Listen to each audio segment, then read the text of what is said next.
आपके financial future और security की बात हो रही हो और उसमें हम गोल्ड का जिक्र ना करें तो ऐसा हो ही नहीं सकता। गोल्ड इतना वैल्यूएबल एसेट क्यों है और कैसे ये एक इन्फ्लेशन को बीट करने का टूल है, आइए इस वीडियो में हम देखते हैं। अस्सलाम वालेकुम दोस्तों, मेरा नाम है फैजान फिरोज और आप लोग देख रहे हैं मेरा channel finance with Faizan. South east Asia की बात करें तो गोल्ड बेसिकली एक इमोशनल एलिमेंट भी ज़्यादा रखता है। हमारे यहाँ पे इसको ज्वेलरी ऑर्नामेंट के तौर पे बहुत ज़्यादा इस्तेमाल किया जाता है। और अगर हम अपनी कल्चर की बात करें तो यहाँ पर इसका जो फैमिली इन्वॉल्वमेंट है या फैमिली रेलेवेंस है वो भी बहुत ज़्यादा होती है। यानी मेजोरिटी लोगों के पास जो गोल्ड है वो उनको उनके किसी न किसी पेरेंट्स से या फिर उनके पेरेंट्स से मिला हुआ होता है। तो कहीं ना कहीं इसकी इमोशनल अटैचमेंट भी बहुत ज़्यादा बन जाती है।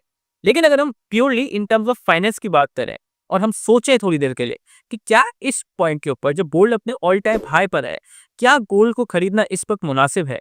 क्या ये एक अच्छा डिसीजन हो सकता है? इससे जुड़े हुए कौन-कौन से रिस्क हैं जिनका हमें ख्याल रखना चाहिए? और इस वक्त गोल्ड की जो इम्पोर्टेंस है दुनिया में वो इतनी हाई क्यों है? तो इस वीडियो में हम इन सारे टॉपिक्स को एक-एक करके कवर करेंगे।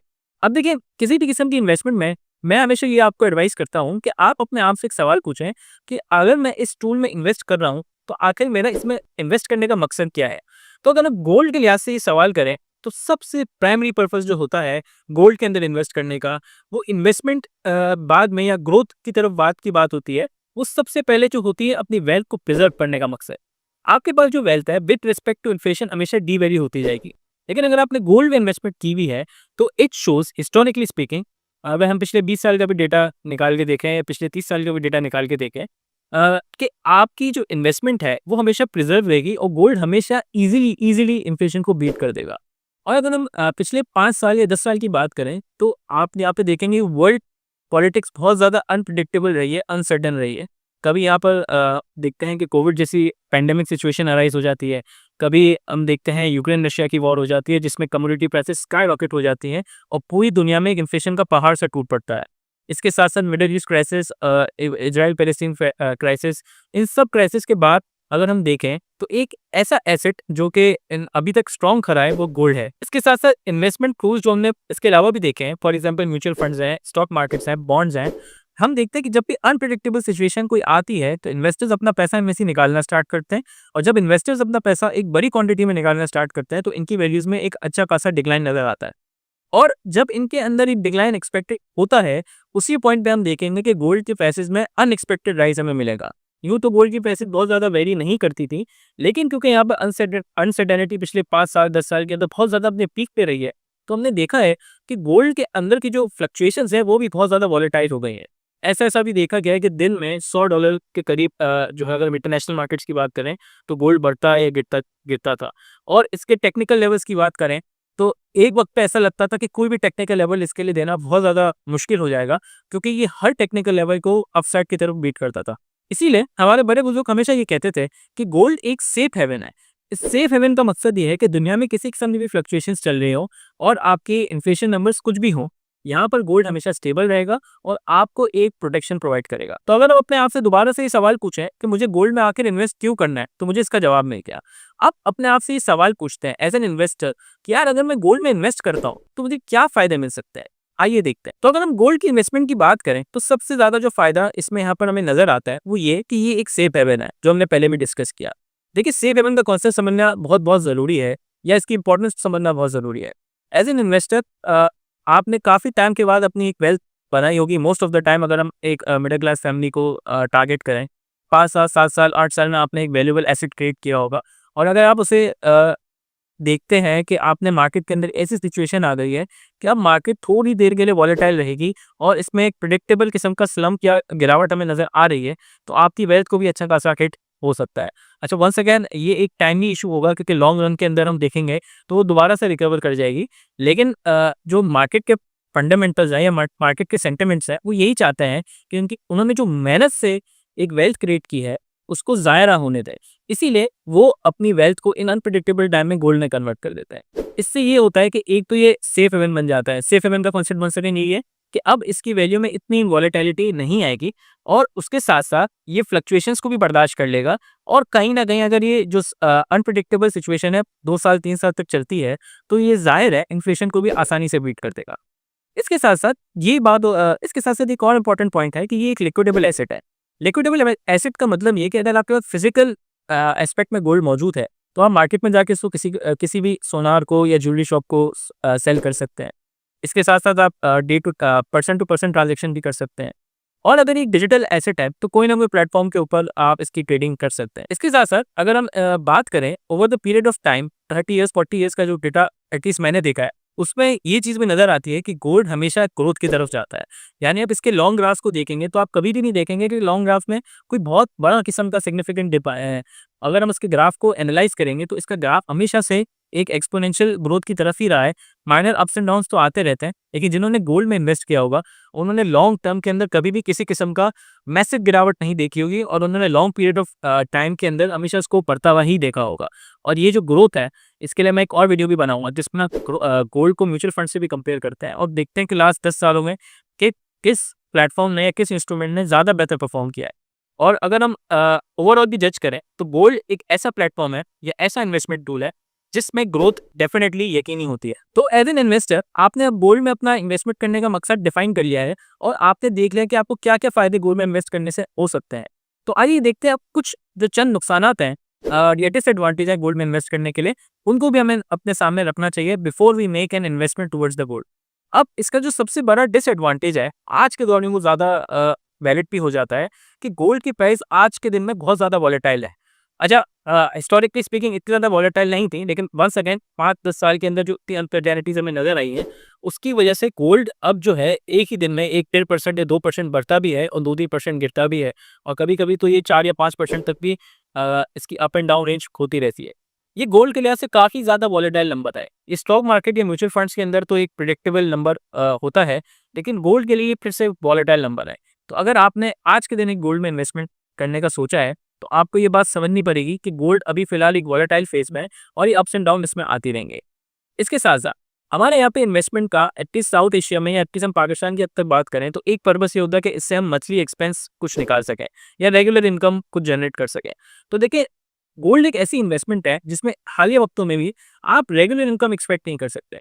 फॉर एग्ज़ाम्पल रेगुलर वक़्तों के लिए आपने किसी भी चीज़ में ट्रेडिंग करना लाज़मी है। तो अगर हम ट्रेडिंग की ही बात करें, तो अभी हमने जो पहला पॉइंट डिस्कस किया वॉलेटिलिटी। आपने गोल्ड फॉर एग्ज़ाम्पल पाकिस्तान की हद तक बात करें, आपने 280,000 रुपीज़ के ऊपर तोला पे लेट से परचेज़ किया।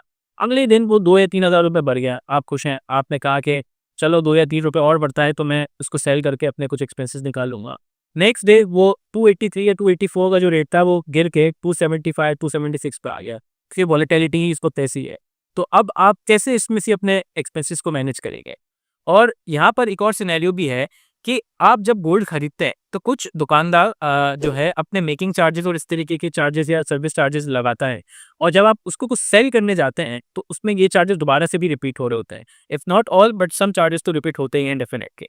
तो अगर हम मार्केट में गोल्ड की वैल्यू 280 है, तो वो आप परचेज़ करने जाएँगे तो 281, 281.5 डिपेंडिंग अपॉन आप कहाँ से परचेज़ कर रहे हैं। इसी तरीके से जब आप सेल करने जाएँगे और मार्केट के रेट 285 या 286 हैं, तो आपको ये जो सेल होगा और नेट वैल्यू जो आपके हाथ में मिलेगी वो 284, 285 डिपेंडिंग अपॉन आप वंस अगेन कहाँ से बाय एंड सेल कर रहा है और किस टाइप का गोल्ड बाय एंड सेल कर रहा है। तो यहाँ पर कुछ सर्विस चार्जेस भी होते हैं जो कि आपको इस बात पे पाबंद करते हैं कि आपका ये जो ट्रेडिंग बैंड है, ट्रेडिंग बैंड का मकसद ये है कि आपकी जो बाय और सेल की रेंज है वो थोड़ी-सी ज़्यादा बड़ी होगी, तब जाके ये जो एक्स्ट्रा कॉस्ट है वो एलिमिनेट हो सके। अब गोल्ड से जुड़े सबसे बड़े डिसएडवांटेज की बात करें, तो वो ये कि गोल्ड को प्रिज़र्व करना, इसको स्टोर करना, इसको प्रोटेक्ट करना एक बहुत बड़ा हैसल है। अगर आपने अपना एक अच्छा खासा बेल्ट गोल्ड की शक्ल में रखा है, तो आपको ये बात पता होगी कि गोल्ड को स्टोर करना बहुत बड़ा मुश्किल काम है और उसको प्रोटेक्ट करना और ज़ाहिर है किसी किस्म के हादसे से बचाना कि वो चोरी ना हो जाए या किसी हादसे का शिकार ना हो जाए, उसके लिए कोई ना कोई इंश्योरेंस की तरकीब निकालना, उसको प्रोटेक्ट करना, ये एक बहुत बड़ा हैसल है। तो दोस्तों, आपने अपना गोल्ड में इन्वेस्ट करने का एक मकसद बना लिया, आपने इसके एडवांटेज डिसएडवांटेज भी सीख लिए। अब आइए सीखते हैं कि गोल्ड में इन्वेस्ट कैसे किया जाता है या किन टूल्स के थ्रू हम गोल्ड में इन्वेस्ट कर सकते हैं। तो सबसे पुराना और सबसे इफेक्टिव मेथड हमेशा गोल्ड को फिजिकली परचेज करना होता है। आप मार्केट में जाते हैं, आप गोल्ड कॉइन्स की शक्ल में, गोल्ड बार्स की शक्ल में या ऑर्नामेंट या ज्वेलरी की शक्ल में गोल्ड को परचेज कर सकते हैं। अच्छा, ये जो लास्ट ऑप्शन है गोल्ड ऑर्नामेंट का, ये मैं प्रेफर नहीं करता क्योंकि इसके अंदर मेकिंग चार्जेस बहुत ज़्यादा होता है या सर्विस चार्जेस भी बहुत ज़्यादा होते हैं जिनको मैंने पहले भी डिस्कस किया था। और ये जब आप सेल करने जाएंगे तो जाहिर है आपको इसकी कोई वैल्यू या इम्पैक्ट नहीं मिलेगा। वो वन टाइम जो मेकिंग कॉस्ट है, उस तरीके के जो मेकिंग चार्जेस हैं वो आपको बेयर करने होंगे। तो अगर आप गोल्ड में इन्वेस्ट करना चाह रहे हैं, आपको सबसे पहले ये करना चाहिए कि आप गोल्ड कॉइन्स या गोल्ड बार्स में इन्वेस्ट करें। इसके अलावा अगर फिजिकल गोल्ड में इन्वेस्ट नहीं करना हो, तो आप चाहते हैं कि आप डिजिटली गोल्ड में इन्वेस्ट करें, तो डिजिटल फंड्स वगैरह मौजूद होते हैं। अगर हम म्यूचुअल फंड्स की बात करें, तो आपको ऐसे फंड्स प्रोवाइड कर दिए जाते हैं जिनके थ्रू अगर आप इन्वेस्टमेंट करें, तो वो आपके बिहाफ पे गोल्ड को इन्वेस्ट कर रहे होते हैं। अच्छा, मार्केट में इस वक्त गोल्ड एक काफ़ी ज़्यादा हाई पॉइंट के ऊपर भी मौजूद है। तो अगर हम देखें कि हर बंदा इसमें 10 ग्राम या 1 तोला परचेज़ नहीं कर सकता है, इवन 1 ग्राम भी शायद कुछ लोगों की पहुँच से अब थोड़ा-सा दूर हो चुका है। जिस वक़्त ये वीडियो रिकॉर्ड हो रही है, पाकिस्तान में जो 1 तोला का जो वेट है वो 3 लाख से ज़्यादा क्रॉस हो चुका है। यानी 1 ग्राम अप्रॉक्सिमेटली 30,000 रुपए का है। और आपके पास 10,000 15,000 है, तो ये डिजिटल प्लेटफ़ॉर्म एक अच्छा ऑप्शन हो सकता है कि आप अपनी गोल्ड में इन्वेस्टमेंट जर्नी को स्टार्ट कर सकते हैं। इसके साथ-साथ गवर्नमेंट भी कुछ ऐसे बॉन्ड्स रिलीज़ करती है, जिनके अंदर अगर आप इन्वेस्ट करें, तो वो आपको जो एश्योरिटी या आपको जो प्रॉफ़िट मार्जिन दे रही होती है, वो गोल्ड को एज़ अ कोलैटरल रख के दे रही होती है। तो अगर आपने कुछ ऐसे गवर्नमेंट बॉन्ड्स परचेज़ किए हैं, तो उनमें भी आपको फ़ायदा तभी होगा जब गोल्ड अपने प्राइस पॉइंट से बढ़ता चला जाएगा, या गोल्ड के अंदर आपकी एक तरीके से इनडायरेक्ट इन्वेस्टमेंट हो जाएगी।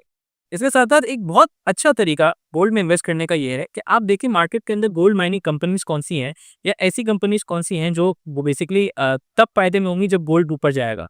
तो इसमें आपको कुछ ज्वेलरी की कंपनी नज़र आएँगी, जैसे तनिष्क अगर हम बात करें, या आपको इससे जुड़े भी और भी ब्रांड्स नज़र आएँगे, जिनका काम यही या तो गोल्ड माइन करते हैं, या गोल्ड को ऐसे ज्वेलरी बना के बेचते हैं, या कहीं न कहीं के अंदर गोल्ड एलिमेंट कहीं न कहीं इंक्लूडेड होता है। तो अगर आप इन स्टॉक्स में इन्वेस्टमेंट करते हैं, तो वंस अगेन आप डायरेक्टली गोल्ड की प्राइसेज़ में ही इन्वेस्ट कर रहे होते हैं, और जैसे-जैसे गोल्ड की प्राइसेज़ बढ़ती जाएँगी, इन स्टॉक्स की वैल्यूज़ में और स्टॉक्स की वैल्यूज़ में इनके प्रॉफिट्स में भी इज़ाफ़ा होता जाएगा। तो ये 4 बेसिक तरीके हैं जिनमें आप गोल्ड के थ्रू इन्वेस्टमेंट कर सकते हैं। अब गोल्ड में इन्वेस्ट करने का आपने इरादा भी कर लिया, एडवांटेज डिसएडवांटेज भी समझ लिए, और कहाँ या किस तरीके से गोल्ड में इन्वेस्ट करना है आपने इसका भी दिमाग बना लिया है। तो आइए देखते हैं रियल लाइफ एग्जांपल के तौर पे, अगर आपने पिछले 10 साल में गोल्ड में इन्वेस्ट किया होता, तो आप इस वक्त कहाँ स्टैंड करते हैं। तो फॉर एग्जांपल, अगर आपने 2015 में गोल्ड में इन्वेस्ट किया होता, तो उस वक्त लगभग पाकिस्तान में गोल्ड की जो वैल्यू थी, हायर साइड पे ही कोट कर रहा हूँ, तकरीबन 40 से 45 हज़ार रुपए थी, ये लेट से 50 हज़ार रुपए की थी। इस वक्त मार्केट में गोल्ड 10 साल के बाद 2025 के अंदर, जब ये वीडियो रिकॉर्ड हो रही है, 3 लाख पर ट्रेड कर रहा है। तो आपकी जो भी इन्वेस्टमेंट थी, B it 1 lakh rupees, B it 5 lakh rupees, B it 10 lakh rupees, B it 50,000 rupees, आपने जो भी इन्वेस्टमेंट की होती 2015 में, आज वो 6 गुना बढ़ चुकी होती है। और आप एनालाइज़ करें, मार्केट के इंस्ट्रूमेंट्स को देखें, जितने जितने भी हम इंस्ट्रूमेंट्स हमने डिस्कस किए हैं, चाहे वो स्टॉक हो, या म्यूचुअल फंड्स हो, या रियल एस्टेट हो। मार्केट पे कौन-सी ऐसा इंस्ट्रूमेंट था जिसने पिछले 10 सालों के अंदर 6 गुना रेट ऑफ रिटर्न दिया हो? तो शायद कुछ स्टॉक फंड्स होंगे, या शायद कुछ म्यूचुअल फंड्स वगैरह इस तरीके के रेट ऑफ रिटर्न दे रहे होंगे। लेकिन इस वक़्त पिछले 10 सालों में जो काफ़ी ज़्यादा लीड में रहा, वो gold as an instrument tool रहा। अगर अब तक आप वीडियो में बरकरार रहे हैं, तो आपका गोल्ड में इन्वेस्ट करने का इरादा मेरे ख्याल से शायद पुख्ता हो गया होगा। तो यहाँ पर एक या 2 मिथ ऐसे डिस्कस कर लेने चाहिए, जो कि शायद आपको पता होने चाहिए before you start investing in gold. देखिए, गोल्ड में इन्वेस्ट करना हमेशा एक लॉन्ग गेम होना चाहिए। मार्केट जिस तरीके से भी अप एंड डाउन नेचर की हो, आप गोल्ड में अगर लॉन्ग टर्म नियत से बैठते हैं, तो गोल्ड आपको फ़ायदा ही देगी। जैसे मैंने प्रैक्टिकल एग्जांपल भी दी, 2015 से 2025 में गोल्ड 6 गुना बढ़ गया। इसी तरीके से 2000 से लेके 2025 की बात करें, जो 25 साल का स्पैन था, इसमें भी हम देखेंगे gold almost if I am not wrong 30 times बढ़ चुका है। तो यहाँ पर एक लॉन्ग एंड पेशेंट जर्नी इख्तियार करना इसलिए भी ज़रूरी है कि गोल्ड इस वक्त अपने ऑल टाइम हाई पे वर्क कर रहा है, या ट्रेड हो रहा है, और इस वक्त एंट्री पॉइंट हमेशा एक रिस्क फैक्टर लेके आइए। लेकिन अगर आप एक लॉन्ग टर्म ग्रोथ के पीछे जा रहे हैं, तो आप देखेंगे कि क्योंकि गोल्ड एक सेफ हेवन है, इन्फ्लेशन बीट करने का एक टूल है, तो आपको लॉन्ग गेम में फ़ायदा ही होगा।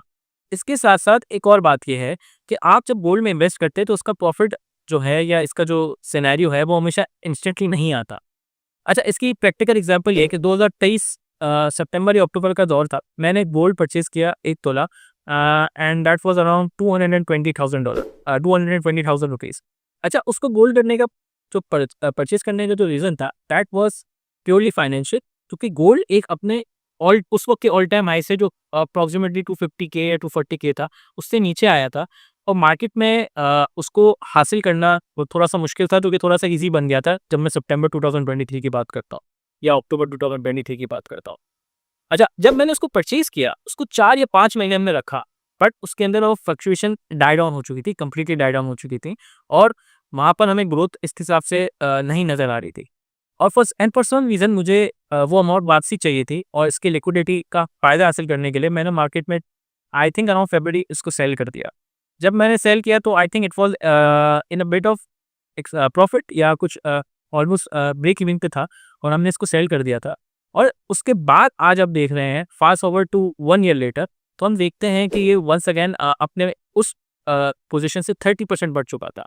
तो किसी भी इन्वेस्टर को ये बात समझने की ज़रूरत है कि अगर आप गोल्ड में इन्वेस्ट कर रहे हैं, तो प्रॉफिट इंस्टेंटेनियस नहीं होंगे और अगर आप लॉन्ग टर्म बैठ रहे हैं, जैसे मैं 1 साल बैठ जाता तो मैं अपनी इन्वेस्टमेंट का 30% प्रॉफिट लेके जा रहा होता। अब अगर आप गोल्ड में इन्वेस्ट करने के लिए बिल्कुल रेडी हैं, तो यहाँ पर आप में लास्ट स्टेप में ये करना है कि वेदर आप फिजिकल गोल्ड में इन्वेस्ट करना चाह रहे हैं या फिर डिजिटल गोल्ड में इन्वेस्ट करना चाह रहे हैं विया एनी म्यूचुअल फंड या ईटीएफ, आपने अपना risk and reward ratio define करना है। आपने अपना रिस्क डिफाइन करना है और उस रिस्क के अगेंस्ट आपने इन्वेस्टमेंट करनी है। ऐसा ना हो कि आप मार्केट में तो वो गोल्ड तो वैसे ही ग्लिटरिंग इन नेचर होता है, तो आप गोल्ड को एज़ अ ग्लिटरी इन्वेस्टमेंट देखते हुए अपना सारा का सारा पैसा गोल्ड में फार्क करना स्टार्ट कर दें, तो और अगर मार्केट रिवर्स बैक आती है किसी भी वजह से, तो आपको फिर वंस अगेन बहुत बड़े लॉस का सामना करना पड़ सकता है।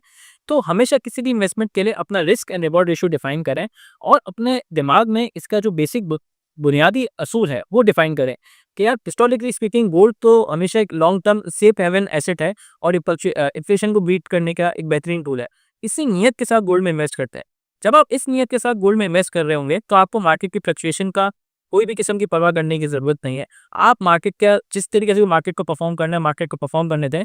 आप अपना रोज़मर्रा के काम करते रहें और आप एक जब लॉन्ग अरसा गुजर जाएगा, एक लॉन्ग टाइम गुजर जाएगा और आप मार्केट को देखेंगे, आप देखेंगे कि वंस अगेन गोल्ड ने हिस्टोरिकली स्पीकिंग या हिस्टोरिकली जो काम करता था, उस वक़्त भी उसने वही काम किया है और उसने मार्केट के इन्फ्लेशन रेट को और मार्केट के जो फ्लक्चुएशंस है, उसको बहुत ईज़िली बीट कर दिया। तो ये वीडियो अगर आपको पसंद आई है, तो इस वीडियो को लाइक करें। इसके साथ-साथ आपको इस टाइप की वीडियोज़ पसंद आती हैं, तो हमारे चैनल को ज़रूर सब्सक्राइब करें।